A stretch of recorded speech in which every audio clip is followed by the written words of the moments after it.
Welcome to Tiny Shed Life. My name is Sarah, and today we are going to be talking about soil blocking. If you are in zone 9, if you are growing things from seed, it is time to start planting those seeds in your soil, your blocks, whatever you're using. If you're like 8, 7, you might have a couple more weeks. But for us, tomatoes and peppers definitely need to be started so they're ready for transplanting in the spring.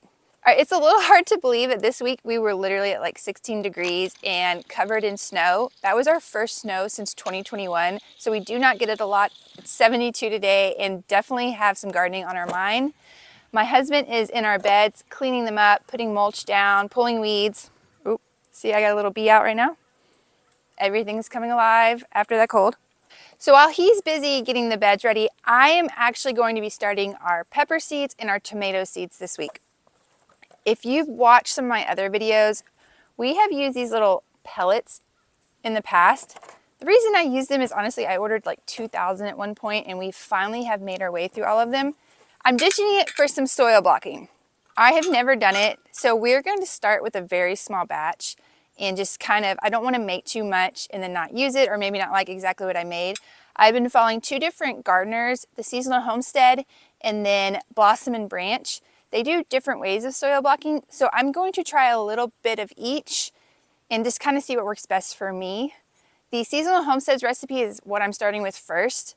I am not doing her full-size recipe. It has like 10 gallons of things and 5 gallons. We're gonna just downsize this into parts, and I'll show you exactly what I'm doing.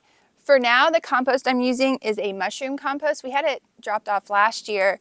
And if you see behind me those bins, we are starting our own compost. It is just something that I have not mastered yet, but we're going to, hopefully in the next 2 years, really master that so I can use our own compost. So what you're gonna wanna do is sip your compost. What we did is, this was actually a greenhouse table my husband had made and the greenhouse blew away. This is 1/4 inch hardware cloth. This fits really nice on top of my wheelbarrow. We're expecting rain today, so I want to probably do this as quickly as possible and then I'll move to the porch or inside the house. But for now, I'm gonna sift the compost into this and just make sure there's no rocks or thick objects. You want something really light and fluffy so the seeds, roots don't have to fight through all of that. You want it airy where they can move around. All right, so in the recipe, it calls for peat, but after listening to Blossom and Branch's explanation on why that's not good to use, peat is the way they harvest it and what it does for our planet. It's not easy to replace and it's a big carbon capture. So if we could move away from that, that would be ideal, which is great because I bought this from True Leaf, and yes, I do have an affiliate link to this, so if it's something you want to grab. But what's awesome is this is a 5-gallon bucket with measurements on the side, so you can do your parts much easier. So they sell these coconut cores by the bucket. I mean, you can buy less than that, but I liked having the bucket because it's stored in here really nice. So all you have to do is add this to some water until it fully expands. You may need to keep adding water, and we're gonna fluff it up. And this is what I'm gonna use instead. It's much more sustainable for the environment, and honestly, I don't know, I have it, so let's use it. We're messy here, y'all, but this is gonna take a while. Okay, this is taking forever, and I really wanna do this today. It started raining already, and my sifted compost is still out there. So I'm kind of just using this, breaking it up here. All right, so I'm gonna do really small parts. I just have a glass thing. This is still a bit soupy, which I'm just gonna squeeze out some of it. I'll need 2 parts of this coconut core. I think it's fine for me if it's going to be damp because we're going to wet this recipe anyway. So there's 1. But I definitely need to soak more of this. I did not realize it was kind of the main ingredient. This is going to help retain more water, but not bog it down. So there's 2. Then we'll need perlite. I got this on Amazon. It is an excessively large bag. This should probably last until I die. Oh, it's so fluffy. All right, and then we want to do 1 part of the compost. This is going to be the nutrients. There's so many different ways we can do this recipe, guys. This is just the one I'm trying right now. Everything else is a very small amount, a equivalent of a 1/4 of a teaspoon or 1/8 of a teaspoon. So this is going to be the green sand or kelp. This is 1/4 teaspoon, so like literally very little. And then the rest of this is 1/8 teaspoon. Garden lime, bone meal, blood meal, very, very little. If you want it to, there's like so many other things. Oh y'all, this is looking really good. It makes me feel like a professional, like I just went to the store and bought this. But I made it myself. Okay, I'm already addicted. And actually having that coconut core, whatever you call it, having that kind of wet made this like perfect. Let me bring you in to show you. It looks. Were you asking something? Okay. All right, look how good that looks, y'all. Like that is probably the right consistency as well. And then we're gonna take our soil block and we're gonna put it in here. I decided to make another batch of it.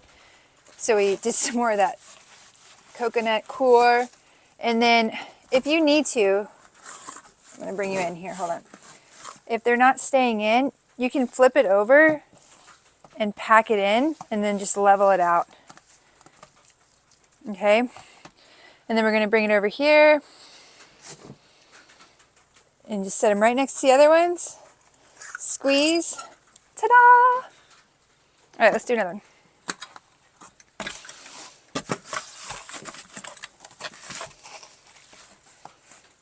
Okay, y'all, I'm the messiest person ever.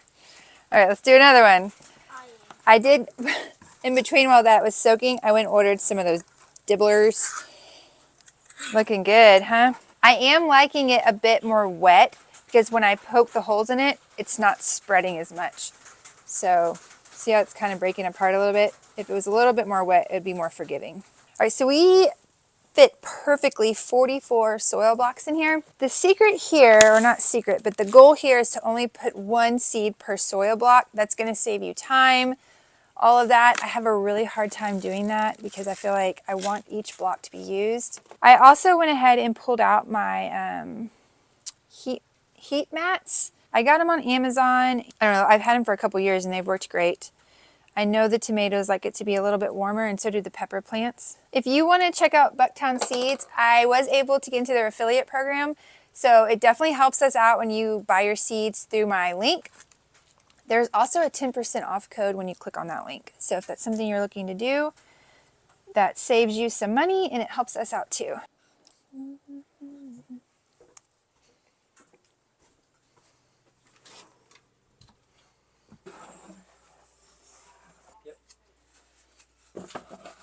All right, so I experienced some technical difficulties with my computer this week, and I am doing my best getting this video out. I'm very happy with how our first batch of seed blocking went. We got it under the grow lights with the heat mat, and now we're discussing some wicking options to help get these guys watered. Thank you so much for watching, and I'll see you next week. We're gonna put this in a bucket of water until all of it soaks up and blah.